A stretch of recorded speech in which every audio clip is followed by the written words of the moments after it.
programs, visit theoptionsinsider.com or search for Options Insider Radio Network in your podcast provider of choice. Listeners can also access all of our programming through our mobile app available in the iTunes and Google Play stores. Select programs are also available via live stream at mixlr.com/options-insider. That's mixlr.com/options-insider. Don't forget to follow along with your favorite programs and submit your own questions for the hosts at twitter.com/options, stocktwits.com/options, facebook.com/theoptionsinsider, or via questions at theoptionsinsider.com.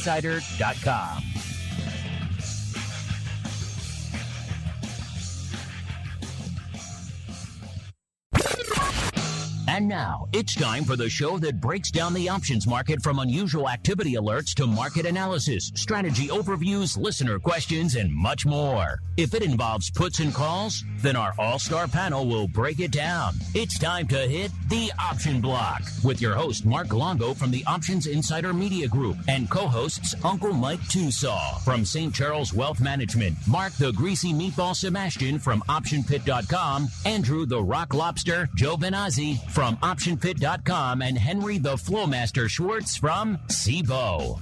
The Option Block is brought to you by CBOE. When it comes to trading volatility, trust CBOE, the creator of the VIX Index, for in-depth and relevant information. CBOE's tools and services gives you up-to-date trade insights, analysis, and positions of VIX options and futures. No matter what kind of trader you are, there's plenty of useful information to take the guesswork out of creating your portfolio strategy and to help you make more educated moves in the market. Visit www.cboe.com/VIX today to learn more. And now, get ready to hit the Option Block. All right, everybody. That music means we are back once again for your bi-weekly options extravaganza known around the globe as the Option Block. My name, of course, Mark Longo from theoptionsinsider.com, as well as from the ever scintillating, at least we tend to think so, Options Insider Radio Network. If I sound a little bit different, it's because I'm not coming at you from our usual Chicago studio. I'm actually beaming in from sunny Florida. I'm down here at the Futures Industry Association Boca Conference here. I haven't been down here in about 4 years, so kind of getting the lay of the land again down here, catching up with a lot of our contributors on the network and a lot of the people that we bring on, trying to find more content for you folks all the time. So we sound a little bit different. That's why hopefully everything holds up throughout the duration of the show. Of course, if you want even more show than just this, you want to go above and beyond, you want to get live access, you can heckle all of these guys during the show. Of course, ask questions on all of our pro Q&A sessions, as well as enjoy options oddities, great giveaways, a whole bunch more. TheOptionsInsider.com/pro is the place to go to learn more. Let's learn who's joining us on the show today. First, let's go out to the dark, the stormy, the, dare I say it, terrifying shores of Maine. Who could possibly live there? Well, I only know of one person, and it is the Rock Lobster, Mr. Andrew GIOVINAZZI from OptionPit.com. Mr. G, welcome back to the show. How can you possibly live in such a terrifying place? Well, I guess I did spend my formative years on trading floors, so it wasn't too much of a stretch, to be quite honest. Yes, they were pretty terrifying. I was talking to your CEO. Well, Henry will be on in a minute for the CBOE CEO. He said, want me to come see this week, wanted me to come see the new floor. I said, the new floor, it looks nice, but looks far too pleasant. It looks far too like a nice place you'd actually want to spend time. That's not a trading floor in my mind. A trading floor is dark, dingy, oppressive, a place you go because you have no choice, because that's where fortune and adventure lies. But yes, it is interesting to see the modern incarnation of a trading floor. Speaking of a modern incarnation, he's a modern incarnation of a very major general and also quite the gentleman over there at stcharleswealth.com, Mr. Uncle Mike TOSAW. Uncle Mike, welcome back to the show, sir. Always happy to be here. Thank you for the kind words. I have him once or twice. I'm in sunny Florida. It is nice, even though I'm deep in the bowels in the conference room right now. I was going to try to do it outside. Didn't seem like the acoustics were going to be my friend, so we're going to try it inside instead. And then also joining us, it's Thursday. It's time for his weekly hit with the FLOWMASTER himself, Mr. Henry Schwartz from CBOE. Mr. FLOWMASTER, welcome back to the show, sir. Thank you, Mark. I'm always happy to be here. Although I want to hear a little bit more Pirates of Penzance, if that's what you That's all you get for now. You got to join the pro to get the full. You want to hear me sing? You got to come in on the pro side. That might scare some people away. We might lose some pro members now, but hey, I'm just adding that free bonus. You join the pro, you get to hear me sing, as we also get to hear us all weigh in on the trading block. Down the latest topics, trades, and trends in the world of options. It's time for the Trading Block. All right, everybody, welcome to the Trading Block, the portion of the show where we break down, surprise, surprise, what the heck is trading out there? And it's been a tumultuous week. I leave the studio, I leave Chicago for a couple of days, and these guys go ahead and they break the market. Once again, in my absence, things are selling off, banks are failing, madness, volatility. Coming into the start of the show today, things seem to have quieted a little bit. The latest rumors scurrying around Credit Suisse that it was going to be the next dodo, the next to go the way of the dodo, I should say, out there. Seems like maybe those were a little bit premature. Market rallying off that news today. As we're kicking off the show, S&P up a full 1.7%, closing a little bit north, actually, of 39.5 again. So gone, at least for now, of the days of the 3,800 handle. We shall see. We could be back down there before the end of the day, given these markets. NASDAQ really stealing the march on everybody today, up 2.25%, or 256 handles out there. The Dow up a little over about 1.1%. That means all of this concern being alleviated, at least for now, means our Vol friends taking a bit of a break. When we kicked off the show, VIX at about a little bit shy of 24, about a 23.85, down a little over 3 handles, about 3.15 handles from where we were this time last week. VVIX. Still frothy, 110, up about 2 points from where it was this time, not even last week on Monday's show. Seems like a week ago now. Seems like this conference has been going on forever. VXX, 52, down 4 handles from this time on Monday. UVXY, 585, down about 3/4 of a point from last show. SVIX, our inverse friend, getting a nice little lift today, 14 3/4, up about a point. UVIX, 2210, down about a little over 4 points. And VolQ, 2420, down a little over 3 points from where it was this time last week. So a lot to unpack. Let's go around the horn. Let's go the opposite of the way we started. Let's go out to the FLOWMASTER, sir, first. Easy for me to say. Mr. FLOWMASTER, I saw a lot of your CBOE compatriots this week. I was giving them a hard time about some zero-day fun. Your CEO, he's a big fan of the Gamma Bombs T-shirt. He wants one when we eventually make them. So I'll have to send Ed one. But, sir, what's lighting up your tape out there today? Well, it's kind of become very interesting out there. We basically have a surprise banking crisis that was kind of, I think for a lot of traders, just showed up out of the blue. I think a lot of other people would say they've been watching this. But, the end of last week got pretty hairy, with the news of Silicon Valley Bank basically becoming insolvent. And kind of, all of a sudden you get a lot of people panicking about contagion and, this whole kind of news frenzy, right? So, I mean, what we've seen, for the last few days is, much more volatile markets and a really strong, focus on the financials, especially these regional banks, of course, but also energy names. So, you basically, we've been talking about this kind of most of the year, right? You've got this.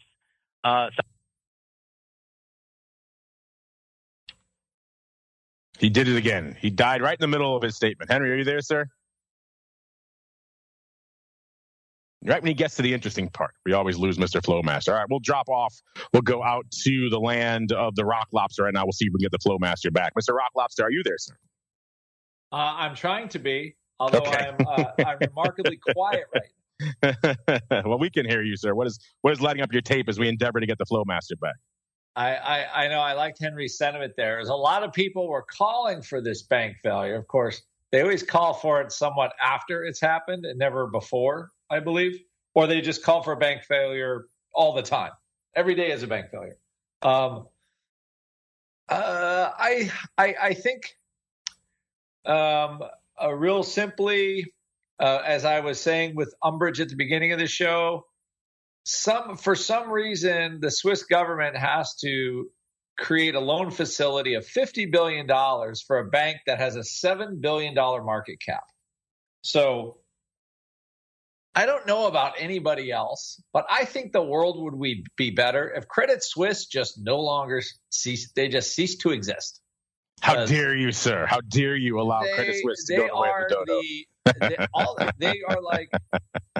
They're like the dumb rich uncle that's just going to spend all his money, and then when he dies, he has nothing left.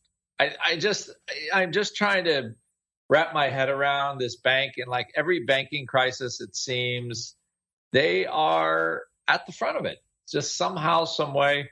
And I mean, you could also blame, in a huge way, all of the G7 governments. I guess Russia was what? They were the 8th, or they make them G8. But having artificially low rates, having this ridiculous QE mentality for a decade, doing ridiculous stuff, driving interest rates to nothing, forcing banks to buy bonds that pay no interest that they never would have bought unless they were required to. There's so much stupid going on in the world of regulation, government spent. Like the Fed is raising rates, and we just put in another budget that blows the doors off of spending again. Like, I don't know if everybody's watching the same movie, I think, in Washington. I'm not sure. But besides that my little rant right there, as usual, once again, some banks just have a problem. Rates go up from 0 to 5%, and it's going to cause problems for someone holding securities that have to be marked to market. So most of those mortgage-backed securities and most of those bonds will be paid off at par, probably 99% of them, right? But if you got to mark them to the market every day, that means you have to hedge that interest rate risk somehow, or something like that. Because how can you have a portfolio that's big? And so whatever SVB did, who the heck knows exactly what goes on in some of these banks.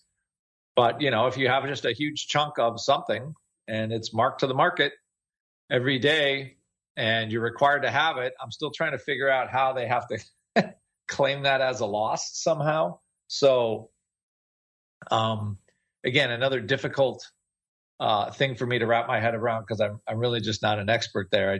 I find it all odd. So you have a couple of banks that got squeezed, basically, and now they came up with some sort of rescue plan for depositors, making depositors 100% whole.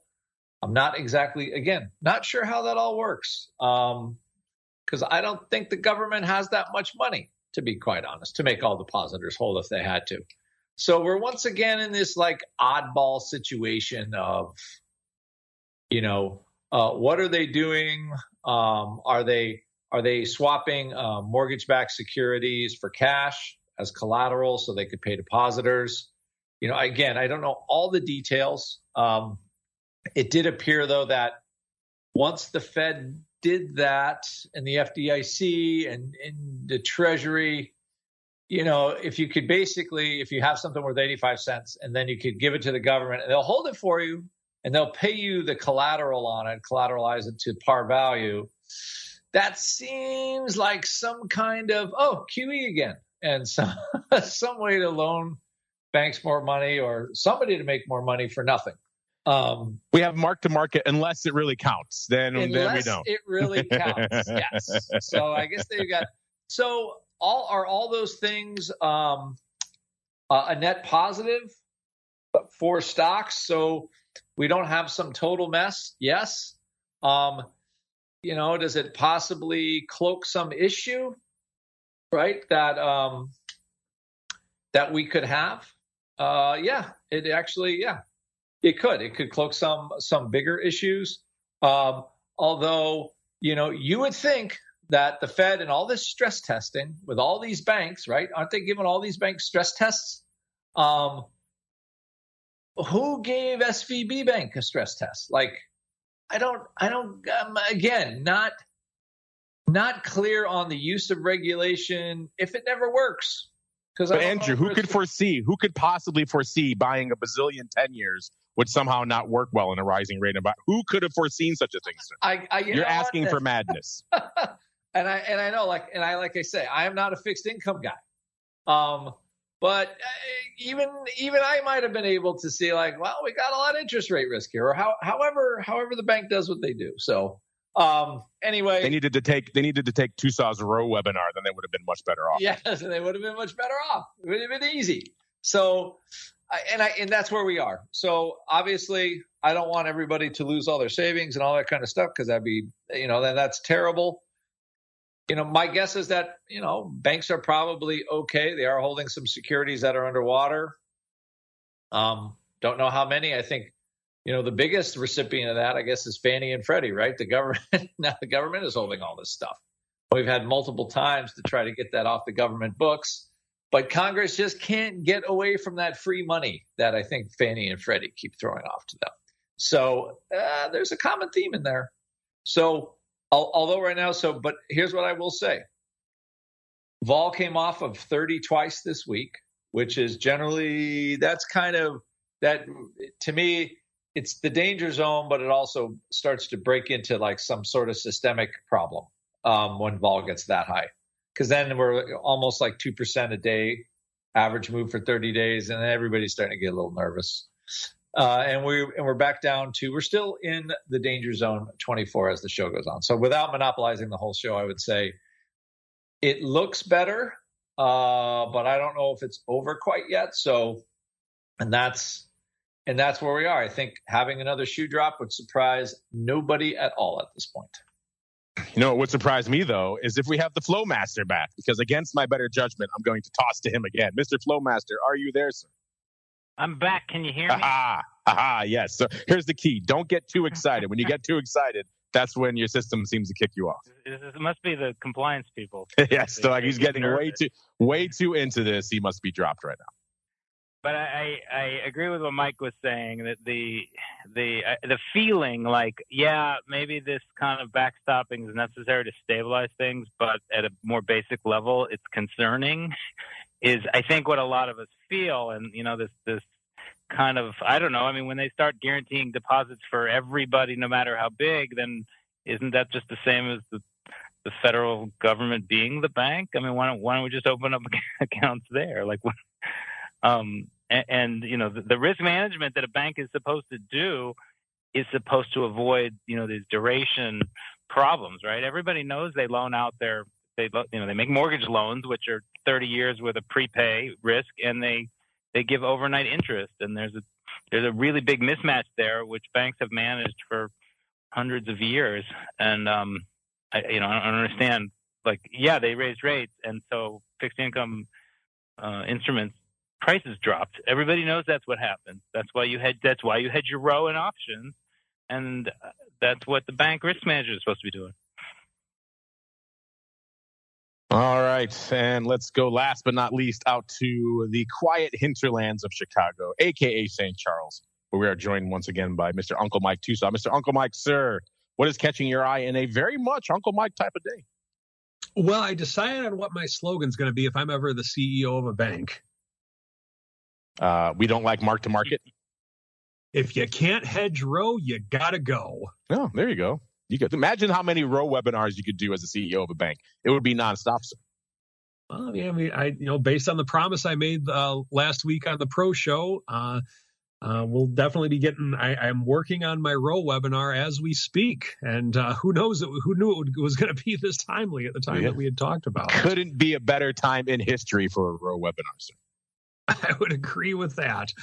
All right. So anyway, in terms of what I'm seeing today, of course, that now that we're bailing out a bank, markets are higher again and everybody's stable and everyone's breathing a sigh of relief. But just understand we still do have a 24 VIX. This still is, this can be a pretty scary market, and we are getting lots of movement during this time. We are ahead on the week. But keep in mind, we are still below the 4,000 mark on the S&P 500, and we're still roughly 20% off of our all-time highs that were made about 13, 14 months ago. And so on here, I am the eternal bull, the eternal optimist, if you will. And But what's happening in the near term is that we are getting a lot of volatility, and rightfully so. When you have announcements and fear of banks going belly up, then a lot of us that are in this were around in 2008, and we remember what happened and how it seemed like, oh, it's no big deal at first, but it became kind of a big deal in 2008. And so that is one area of fear that the market is still very much addressing. Plus, we have a conflict in Russia or in Ukraine that no one wants to talk about anymore. We are still recovering from what it looks like from the global pandemic. And there's stuff going on. And what shows the resiliency of this market is that with everything that we have going on, the things I mentioned, and we're raising interest rates at the most fast level in the history of the Federal Reserve, we're still only 20% off of all-time highs. And so I think that's a very big sign of resiliency in the stock market right now. Now, I could be wrong. We could drop 80% tomorrow. You never know, but we are doing that.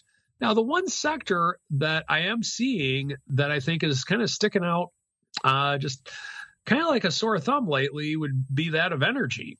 And that energy is definitely lagging the rest of the marketplace at this point in time. And so something to keep an eye on with that. It'll be interesting to see where we are when the Fed has their next rate meeting and how that affects energy prices and how that'll work going forward.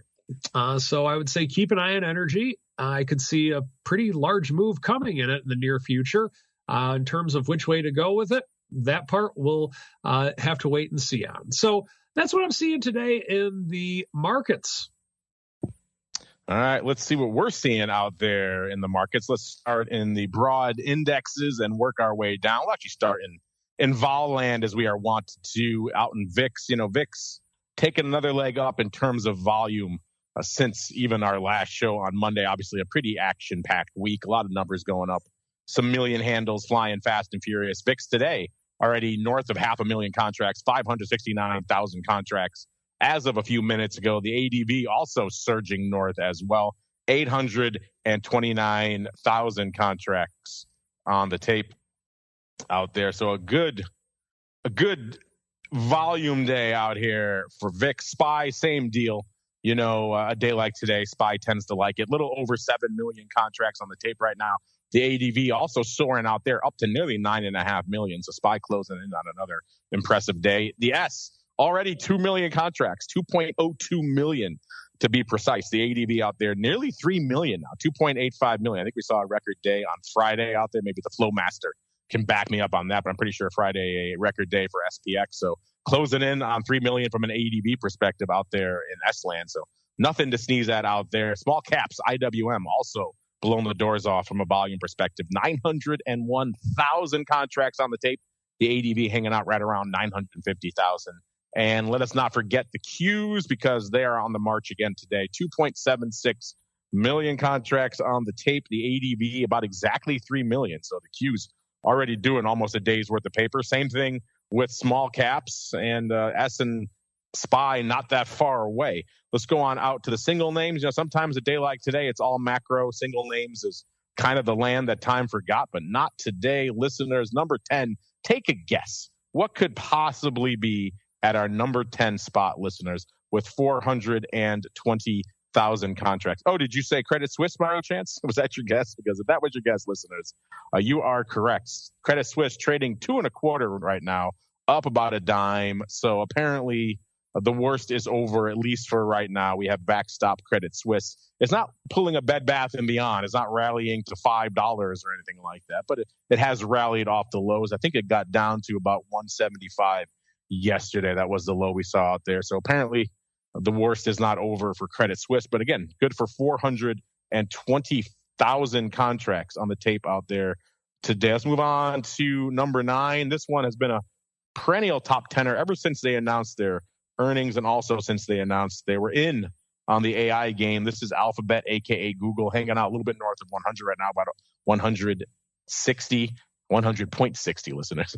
That's good for 488,000 contracts, up about $4.50 today. So a nice little pop there for good old Alphabet. We used to joke not too long ago, man, if Alphabet's in the top 10 most actives, then it's a quiet day. but it does seem like the AI war has certainly changed that out there.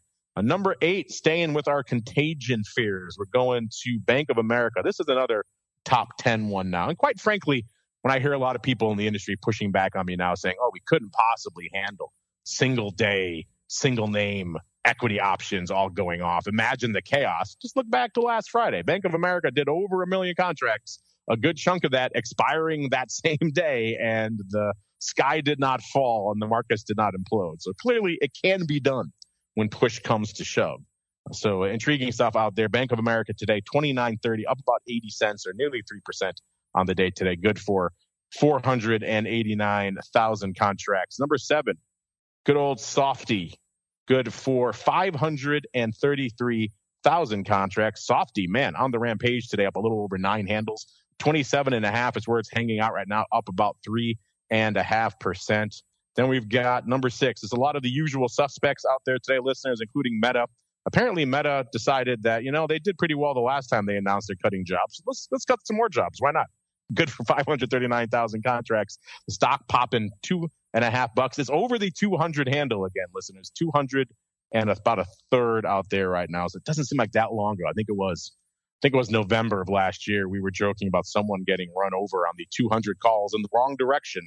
Well, if they held on, they're doing all right. In fact, if you listen to our Options Oddity show, the Rock Lobster and I did break down the saga of that person. They were back and they were rolling after they got run over on the 200 strike. They rolled down.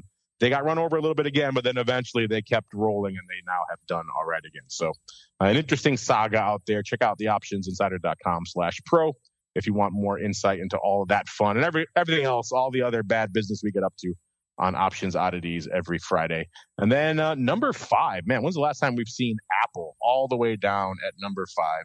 But that's where it is today, listeners. Apple, 757,000 contracts. 155 even is where it's trading, up about $2. So interesting day for Apple. Decent underlying day. Actually not a terrible options day either. And yet just can't seem to catch a break in terms of our top 10 today, because number 4, AMD kicking it to the curb. AMD saying, hold my bear, kid. Chip zone time. 778,000 contracts coming in at number 4. AMD up 6.25 handles, nearly 7%, trading a little bit shy of $96 right now. And then we've got number 3, man, chip zone representing hard here in the top half of the top 10 today. NVIDIA coming in at number 3 with 824,000 contracts. NVIDIA up nearly 10 handles as well, 991, a little over 4%, trading 252.20 right now. A nice pop here for NVIDIA. Then the top 2 are more of our usual suspects. Number 2, we have the Amazonians hanging out at 862,000 contracts. So pretty much everyone conspiring to kick Apple to the curb out there today. 862,000 contracts. Amazon trading a little bit north of 100, about 103rd, up a little over $4 or about 4.3%. And then number 1, the big dog, day that ends in Y. That means it has to be Tesla, listeners. Tesla, 1.41 million contracts on the tape. Tesla trading 185 even right now, up about $4.50 or about 2.5%. In terms of earnings season, we are kind of in the dregs for it right now. We had our old friend Stone Cold, a.k.a. Stone Cold, popping off on Tuesday. Leonard Holmes and Guess as well on Tuesday. Wednesday, some name called Oatly. I've never heard of it. Maybe the Rock Lobster's heard of it. I don't know. I'm not familiar with it at all. This Swedish oat milk product. Oh, what, did I say that out loud? How can I be familiar with this thing? I don't know. Check out Options Oddities if you want more, listeners. Adobe, Five Below as well. Thursday, Dollar General, Blue Apron, and FedEx. You can check out all those reports for yourselves, listeners. TheOptionsInsider.com is the place to go. Click on the Options News and Articles tab to begin your journey to the dark side. Right now, the season hanging out at 103%, actually ticked up. It was at 102 not too long ago. Now it's at 103, still well above our long-term average of 92%. As we keep on rolling right on into the Odd Block. It's time to break down the most interesting, unusual, and downright questionable options activity that's been identified by TheOptionsInsider.com. It's time for the Odd Block.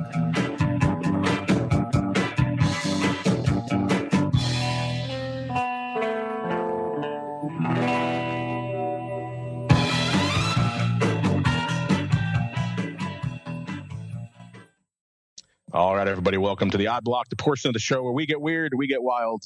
We attempt to figure out what our Eye of Sauron has fixed its gaze upon today. We have a few that it has kicked out for us, but because it is Thursday, we are joined once again by the FLOWMASTER. Let's start out there in FLOWMASTER land. Mr. FLOWMASTER, sir, what is lighting up your tape out there as you monitor all the flow? By the way, I've been enjoying your daily, I don't know what you call them, the best options trade emails, but those have been fun reading in the morning, sir. I added you on to, I think I called a query the trade of the day, which is yes. P&L run for every opening sweep, and then we just sort it by the profit. And it's funny you mentioned those meta 200 strike calls. That was definitely the top of the list one of the days. And top of the list tends to be kind of in the $600,000 to $800,000 P&L on a couple $100,000 in premium, like those 200-300% returns. So that's the time where I stop and actually look at the report and say, holy cow. And then I kind of back up and start going to look at the trades to figure out if there's something I should have been able to see. So I think kind of watching the trades, running P&L on them, even when they're not your trades, is a really interesting way to kind of look at what traders are doing, but also kind of maybe to sniff out some strategies that you don't necessarily do, and think about putting them to work. There was one trade today that I thought was kind of neat, which was a risk reversal in KB Home. So, and I see it's on the earnings list for next week, not KBH, but Lennar is. So this was a defensive collar. And so, why I said that I like these shakeups, because all sorts of opportunities open up is, you guys know this, right? Because we used to be market makers. You're looking for the panic. You're looking for the people crying uncle and just doing a trade without, because they have to or because they're just not in a very good frame of mind. And so this KBH collar was the April, stocks around $34. And it was April 32 put, 38 call, and they bought put and sold call 10,000 times. So you're talking about a 1 million share notional on a name that's really not that active. I think the average daily option volume is only 3,400 contracts. So and the average daily spot volume is only 1.3 million shares a day. So it's a kind of a thin name to begin with.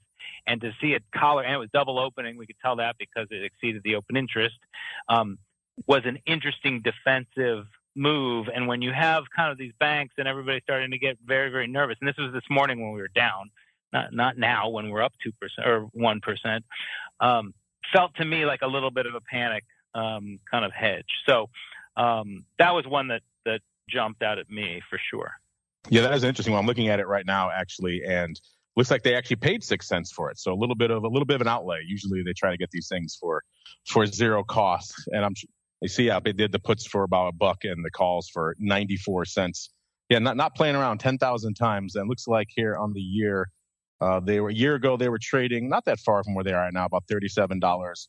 They got down to, looks like the nadir. They flirted with it a few times in June and then again in October of around $27, actually $26 and change out there before getting back up to recently. Their high for the year was just a little bit shy of 40, listeners, about 39 and change out there. So they haven't moved a ton over the past year, but apparently enough for someone to want to put on this collar, Mr. FLOWMASTER. Absolutely. And then a couple other ones I guess I was looking at, and I think your listeners know if they set up a trial of Trade Alert through CBOE and ask for us to set them to match the Options Insider settings, they'll have the button. Not called Eye of Sauron on our setting on our machine, but it is called the Odds Box. So one of the other ones I saw today was in NLY, which is I think Annaly. Just a little one, but an opening 13-cent call buyer. I was just going to say, I'm guessing they're buying puts. Someone actually bought calls on this one. Wow, yeah. We've been talking about this one forever, and everyone's just buying puts like clockwork in this name. Wow. I mean, this one, it's a $19 Annaly Capital Management. I'm not sure what sort of what space they're in exactly, but it's capital management. And I think we're up to about 40,000 of the April 21 calls bought in the 10, 11, 12 cent range, opening on an $18 stock. So, in that case, I'll look at, when are earnings and try to figure out, earnings aren't until April 26th. So these calls don't even last. This seems to be probably somebody looking for kind of a rebound, in the space, and the stock was at over $20 last week. And so, that's, when you see this kind of just wholesale puking of financials and a kind of a flight of quality into kind of, out of the regional banks and into names like, B of A and JP Morgan and stuff, people sell everything because they have to. And so that's where you can kind of try to, the kind of the savvier people set back, they're familiar with the company, or they do their homework, and then they pick the names they like and they take advantage of these sell-offs.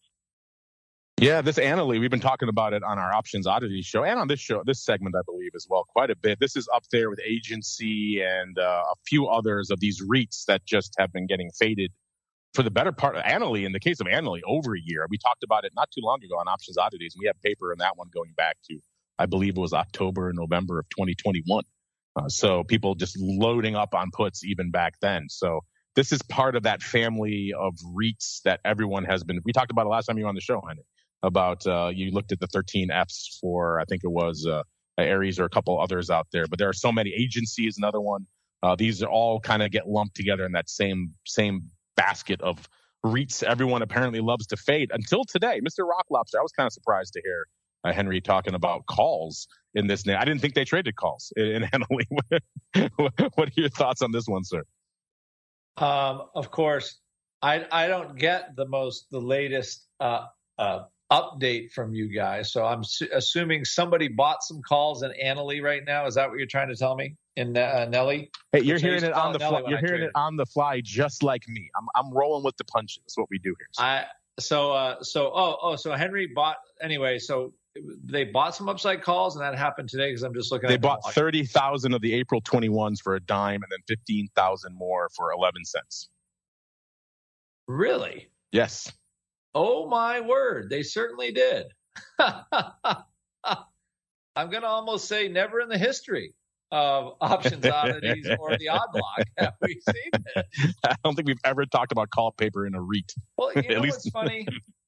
So I used to trade this name in the 90s up until like for a long time. And it was kind of always a fun trader because okay, they're going to pay this big dividend. And I guess all their money goes out in a dividend. The company's been around for 30 years, right? So you would assume that after 30 years, they would have figured out this whole interest rate game thing, right? They need to take TOSAW's Row webinar too. Everybody needs to line up for that webinar.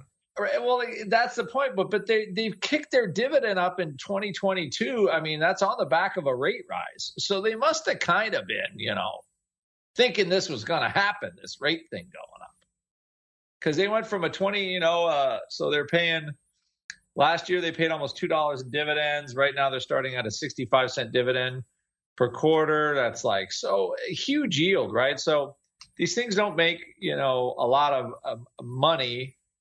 They're not really a capital gain type thing, but it's a dividend. So now all of a sudden, their dividends, clearly they're still paying them, right? They know what's going on. So the only thing I could think of is, all right, so do they have somehow is their portfolio going to break apart? Anyway, I'm just saying that I traded this name off and on for 25 years, and it's still here. It doesn't go away. So I can understand that. I can see why people would want to buy puts in this thing because of the potential of, a meltdown in the mortgage-backed securities market or whatever, but, it's still around. Now, the second part is this huge put trade and that the FLOWMASTER gave us as well. So did they go all in with the, I'll sell some puts? I wasn't sure about the put side, he said. The call side, I get, but was he saying that they sold the puts for 30 cents? Because it looks like they might have just sold the puts to buy the calls. Talking about the collar? Yeah. Yeah, that was the caller. That was earlier. You're like one removed. I'm always a tick off. Okay. All right. So anyway, but yeah, I can't remember anybody because why would you buy upside calls in this? Because the stock never goes up. They just pay this huge dividend and it just crushes the calls every week. Like every month. Oh, the stock's up a little. Dividend gets paid, stock back down again. So I don't know why anybody would spend any money for a call ever in this name. But hey, I'm here to learn. Maybe somebody knows something. Just choking on like 50,000 puts out there. Apparently, he decided why not leg into the strangle for another dime, right? Why not? Go big or go home. That's what he's doing. It's quite entertaining to me. Speaking of entertaining, Mr. Flowmaster's paper is always entertaining. Mr. Flowmaster, anything else up your sleeve, or should we dive into some of the ones here? No, we can dive into some of the other ones that you. All right, I don't know if I can match the shock value of your calls there at Annaly, but let's try it nonetheless. Let's go out to Mattel. Let's talk a little bit of toy volatility. How does that sound? Mattel trading right now $16.58. Bit of an interesting day out there, up about 60 cents or about 3.6%. On the year, though, not quite as good of a story. Off nearly 7 handles or about 30%. So toy vol apparently looking a little bit rough out there right now. Obviously, input prices, inflation, lots of things weighing on the toy market right now. Mattel a year ago was trading a little bit shy of $25, about 23.5. They rallied all the way to the 52-week high of about 27. Looks like they hit that in March, and then that was kind of all she wrote for the year. They bottomed out though at about 15 1/3. Looks like they hit that a couple of times or close to that level.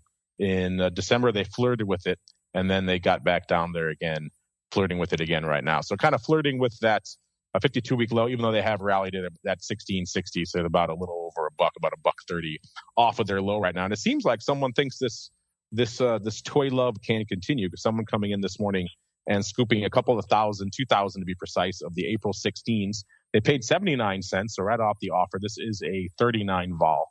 There are no earnings in this cycle, listeners. The earnings are in April, but they're after expiration. And I guess they liked it so much they came back and did almost 2,000 more. So a total of about 4,000 of these April 16s going up second kind for about 80 cents. So they did lift the offer there. Mr. Flowmaster, have you seen these? And what are your thoughts on someone swinging for a little bit of upside love here in Mattel? Actually, these are now in the money calls, so they had some good timing on these. Yeah, I was. It looks like they had some news hit around 10:20, because I'm looking at a chart and the thing went from 1590 down to 1540, and then all the way up to 1640. And the Fly.com has some sales stats that came out.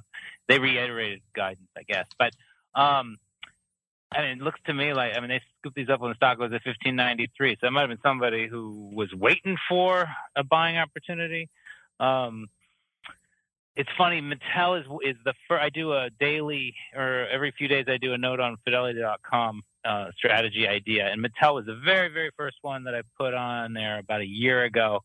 And of course, it was probably a short put, and the stock just kind of went down for about a year. So, but we keep selling calls against it basically. So I don't know. Like I said, I think that when you get a shakeup, then people that have strong convictions on certain names take advantage of that. Because remember, we get all when the market's at all-time highs, everybody's like, I don't know, I guess I didn't buy it when I should have bought it. Well, this to many people, this is your buying opportunity.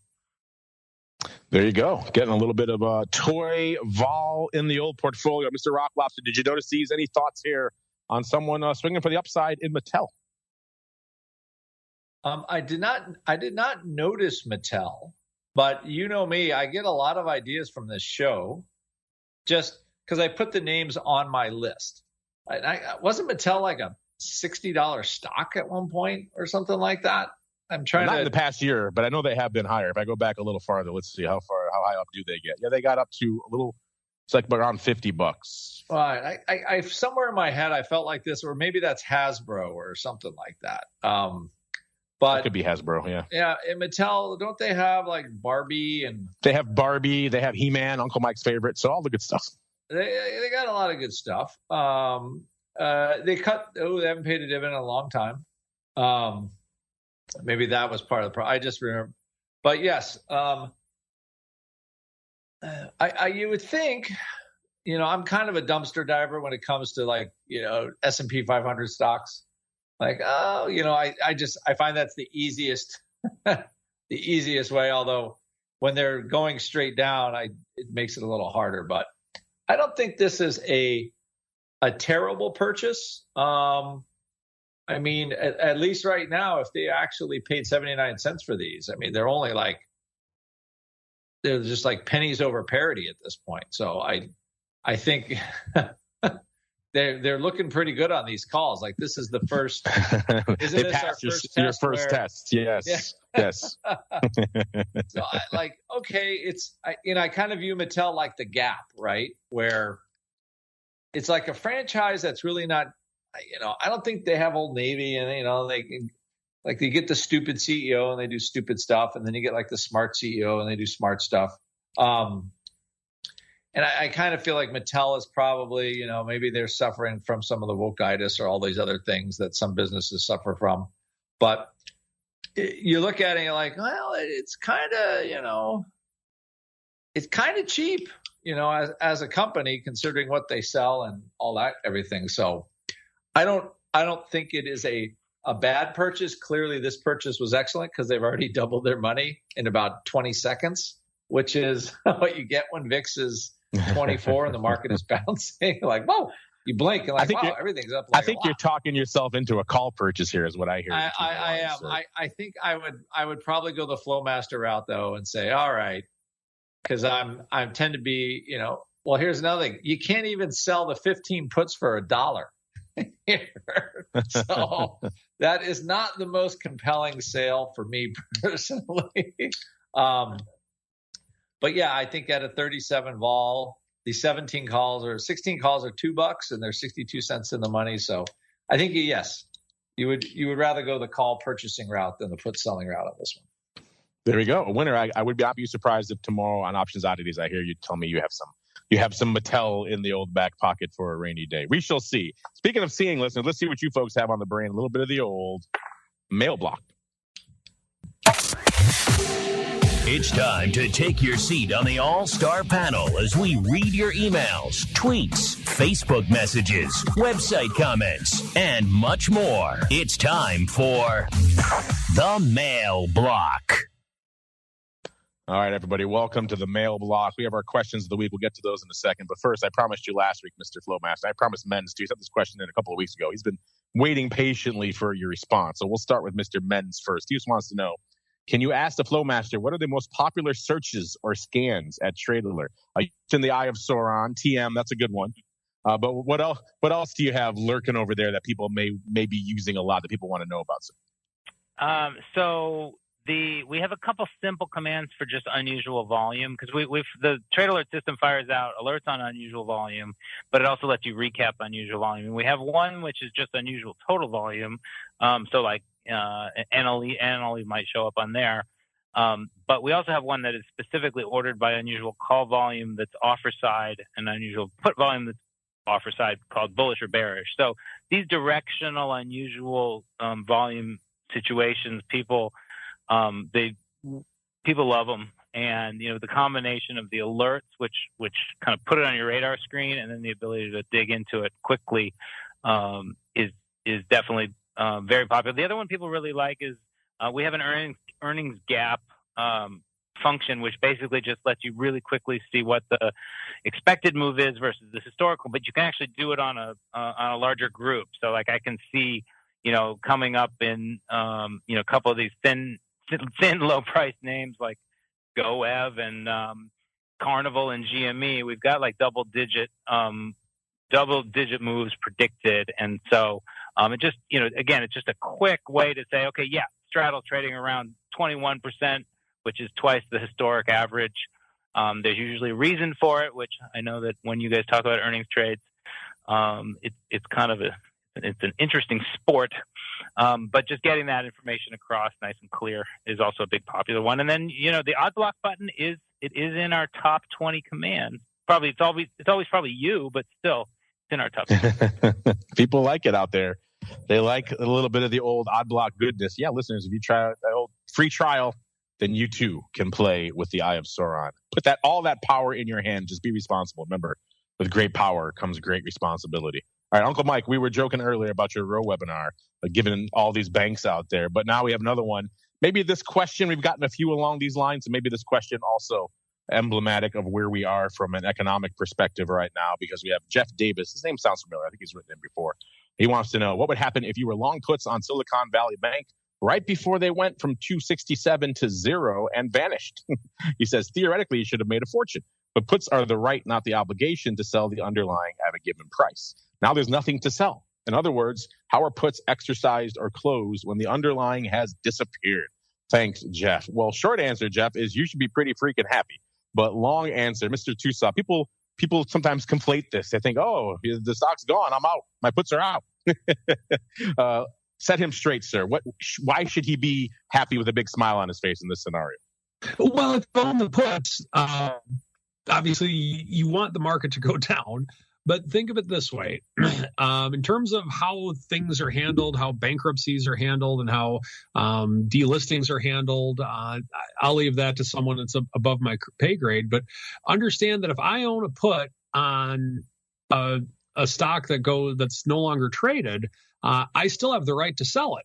Even though there's no one to sell it to, or there's no one that's going to want to buy it, it's still my right to sell it, and someone else has the obligation to buy it, whether it's a stock or not.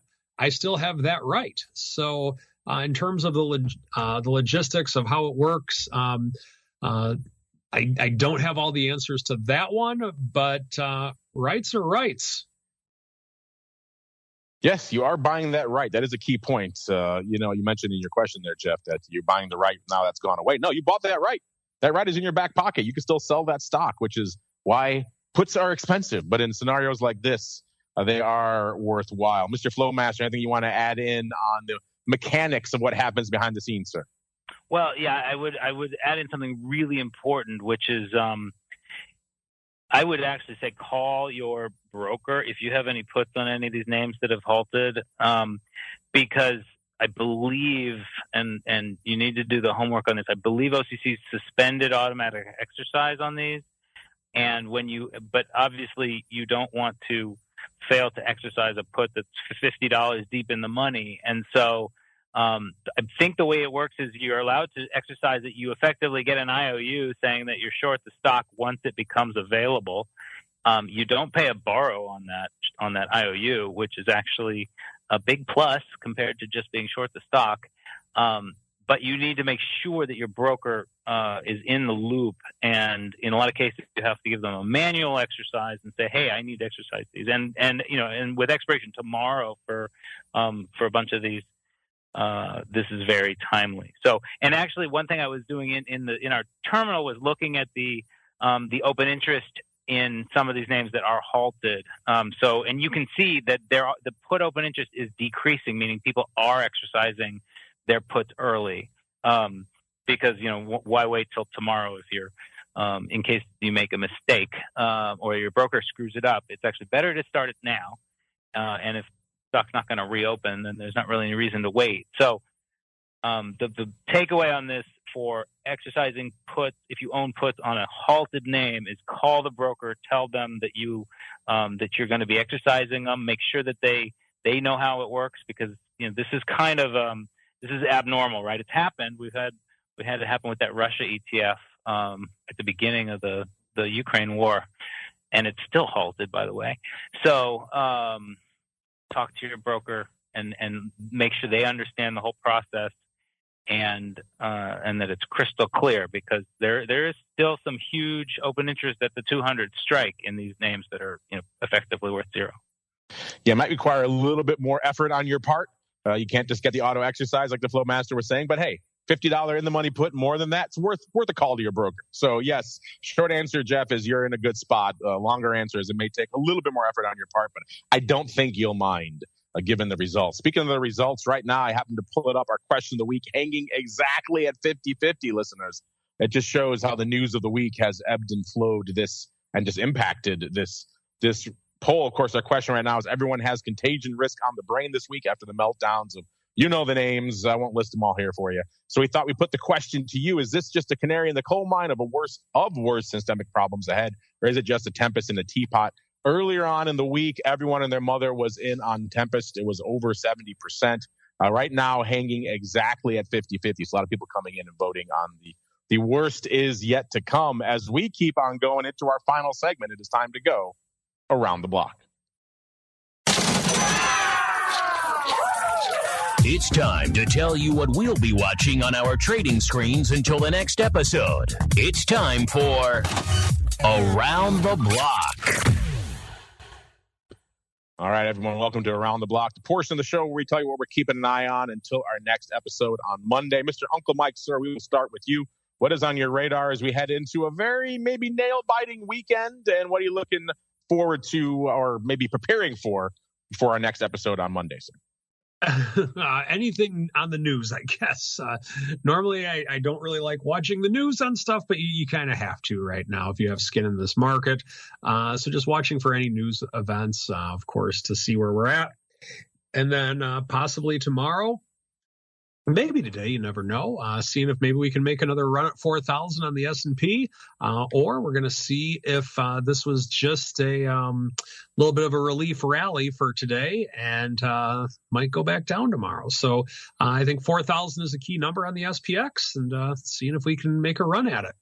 So Uncle Mike watching all news. I just have an image of you sitting in front of like 20 monitors, your eyes glued open, just watching all news coming in at all times, Uncle Mike. That's what I do. Not really. That's pretty much what you do. Mr. Rock Lobster, when you're not watching all news, what are you keeping an eye on for the rest of this week? And what are you watching until our episode on Monday? Well, I'm going to, again, if we can get to the lows of volatility we saw on Tuesday. So that would be VIX around 22 something. And then I think, okay, contagion, no contagion. Is it going to spread? Is it not going to spread? At least I think my sense is, since rates have been going up for a year now, and this is the first we've heard of a smaller bank blowing out. It is possible all this stress testing and all this kind of junk has helped. That's possible. And I could always be hopeful, but that's not my way. And then also we have, the FOMC, obviously that will come after Monday's, our show on Monday. So at least for this week, do we any more bad news coming out? And I would just say to Henry's point, if people go to the Options Clearing Corp website, they actually are on their game. They normally are, and they have instructions for exercising puts early, which they're saying is basically going to be a broker-to-broker settlement. So basically, it looks like you exercise your put, and some poor sucker is going to get stuck with it at $350 or whatever the stock was. So those exact bulletins are on their website, so you could look at them and see what's going on. So generally, they do have to have some kind. They generally, as I recall, in the old days, used to have a closing rotation and get a price, some kind of settlement price on the floor. And now it's been 10 years, so I don't know if they still do a closing rotation. But it is clear that the OCC they have thought about this because it's happened before. And the notes are on their website if you're interested to learn more about it. So there you go. I did a little extra work for the listeners. Look at you doing homework. Look at you doing homework for the Yes, OCC, that's always our first and last place we recommend you guys go because they are the keepers of the contracts at the end of the day. So they will have the specifics on how all this fun works.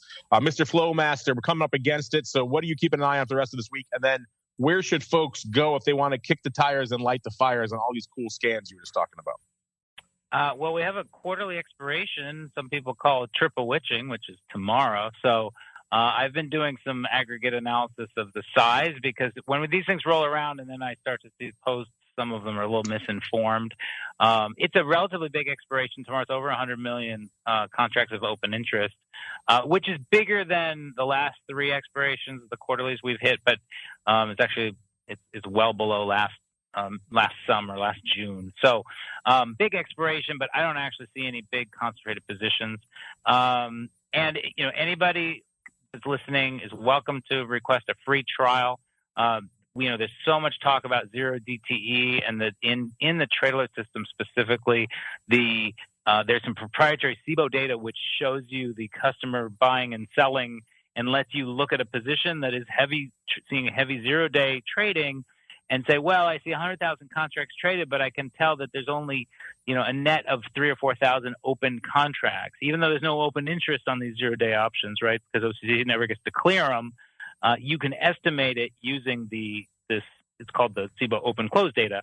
And that's a big plus. And, I think I think the Traderless system has a really handy way of presenting it. So just shoot us an email, traderlesssupport@cbo.com. We'll get to us, and tell us you heard about it on the Options Insider, and we'll be very nice to you. They will be quite nice to you. Mr. Rock Lobster, he's not that nice. People who work with him are quite nice. So Mr. Rock Lobster, where should they go if they want to learn more about what you got cooking, sir? Well, you can go to two places now. You can go to optionpit.com, ask for Ted or Andrew. Or you could go to Money Map Press and ask for my weekly profit cycle trade, how to trade VIX and SPY at the same time. So that trade, that product has moved over. It is doing first day we launched it. First trade doing okay.